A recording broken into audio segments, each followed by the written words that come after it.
الرحمن الرحيم. قال الله تبارك وتعالى في كلامه المجيد وفرقانه الحميد: يا أيها الذين آمنوا إذا قمتم إلى الصلاة فاغسلوا وجوهكم وأيديكم إلى المرافق وامسحوا برؤوسكم وأرجلكم إلى الكعبين. صدق الله ورسوله.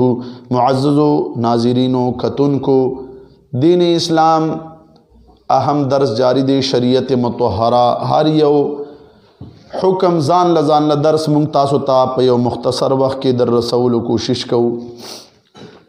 په توجه سره اورئ، زمونږ جمعي مسائل حل چې دی هغه په دین کې پروت دی. معزز ناظرین کرامو، نن د دین اسلام زمونږ نه رخصت شوی دی. که دین اسلام راشي ډیر سشتا ډیر څه میلاویدی شي. دین اسلام طرف تراشي، راځئ د اودس مستحبات جاریو.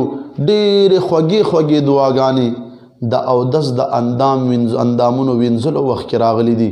راځئ اورو چې هغه دعا عربي کلمات څه دي او د هغې ترجمه څه دي، هغې دعا مطلب څه دی، چې مونږ هغه دعاګانې یادې کړو او بیا دا دعا کوو. راځئ ناظرینو کتونکو، کله چې مونږ کلی کو خولې ته اوبه اچوو نو څه دعا دی؟ دعا واورئ: اللهم أعني على تلاوة القرآن وذكرك وشكرك وحسن عبادتك. اے اللہ عز وجل، تزما امدادو کی چې تلاوت قرآن، ستا ذکر، ستا شکر او ستا عبادت زو کما. اللہ اکبر. پوزی توبہ چولو وقت کی دعا: اللهم أرحني رائحة الجنة ولا ترحني رائحة النار. اے اللہ عز وجل،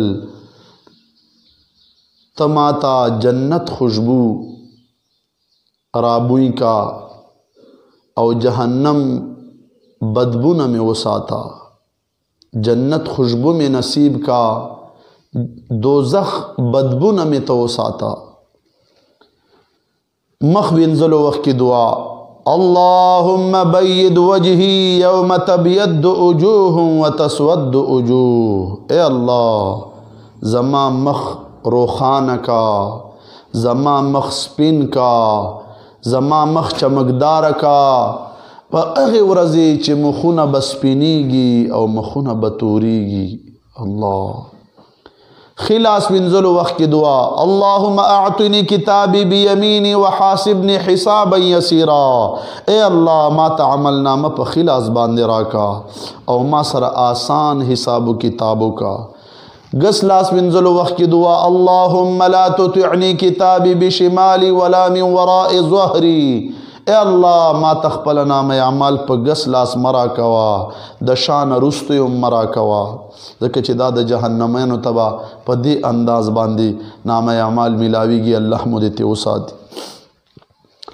سر مسې وخت کې دعا چې کله سر مسه کیږي: اللهم اظلني تحت عرشك يوم لا ظل الا ظل عرشك. اے اللہ، ته ما ته د خپل عرش لاندې سوری راکا په هغې ورځې باندې چې د ستا عرش نه ما سوا بل سوری به نه وي.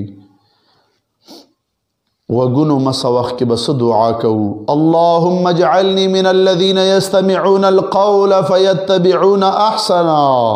اے اللہ، ته ما د هغې خلکو نه وګرځوي چې هغه خبره اوري او بیا فیتبعون احسنه او په ښې خبرې باندې عمل کوي.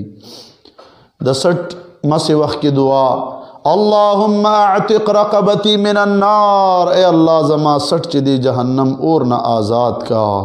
خیخ پوینځلو وخت کی دعا: اللهم ثبت قدمی علی الصراط یوم تزل الاقدام.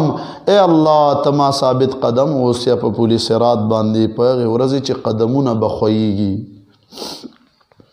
گس اخپی وینځلو وخت کی دعا: اللهم اجعل ذنبی مغفورا وسعی مشکورا وتجارتی لن تبورا. اے اللہ، ته زما گناہونه وبخي، زما کوشش چې دی بار آور کی، ثمره پہ مرتب کی او تجارت زما ہلاک نہ کی. بیا او دس نه چې فارغ شو بیا به دا دعا وایو اللهم اجعلني من التوابین واجعلني من المتطهرین. اے الله تما توبه کوونکو او پاکو خلکو نه وګرځوي. بیا معزز سامعین کرامو ډیره قیمتي خبره دی چې کمې اوبه په اودس کې بچ پاتې شي او هغه اوبه مونږ او تاسو اوس کو د هغې اوبو کې د امراضو شفا دی. نن معزز سامعین کرامو تاسو ګورئ زما درته عرض وکړو زمونږ ټول مسائل او امراضو حل په دین اسلام کې پروت دی. نن تاسو ګورئ کرونا وایرس د وجې نه خلک پریشان دي. دې مرض په ځای به بل مرض راځي. هر قسمه امراض چې راځي زمونږ دین اسلام بهترینه طریقه ښیي چې اودس هغه اوبه چې تا نه پاتې شوې په لوښي کې او ته ورته ودرېدې او هغه اوبه دې وڅښلې نو دې سره د امراضو شفا راځي. نو دین اسلام باندې عمل ضرورت دی. کله چې مونږ هر څه ختم شي بیا به اسمان طرف ته مخ اوچت کو او دا کلمات په وایو سبحانک اللهم وبحمدک اشهد ان لا اله الا الله اشهد ان لا اله الا انت استغفرك واتوب اليك. یا الله دعای سدی تپاکی اے اللہ ستا حمد ویما او گواہی ورکوم چې ستانه بغیر بل معبود نشتا. تانا معافی غواړما او ستا طرف ته توبه کوما. نو دا الفاظ او کلمات په ویو دین اسلام باندې عمل کولو ضرورت دی. که هغې نه بعد اخري خبره دا دی که مکروه وخت نوي نو بیا 2 رکعاته د اودس نه بعد مونځ نفل دی چې هغې ته تحیت الوضو وایي. دا تحیت الوضو ډېر برکات او ثواب لري. دین اسلام باندې به مونږ او تاسو عمل کوو معززو ناظرینو کتونکو او په خپله به اورو نورو ته به شیر کوو ثواب کار دی. الله تعالی دې عمل کولو توفیق نصیب کړي. واخر دعوانا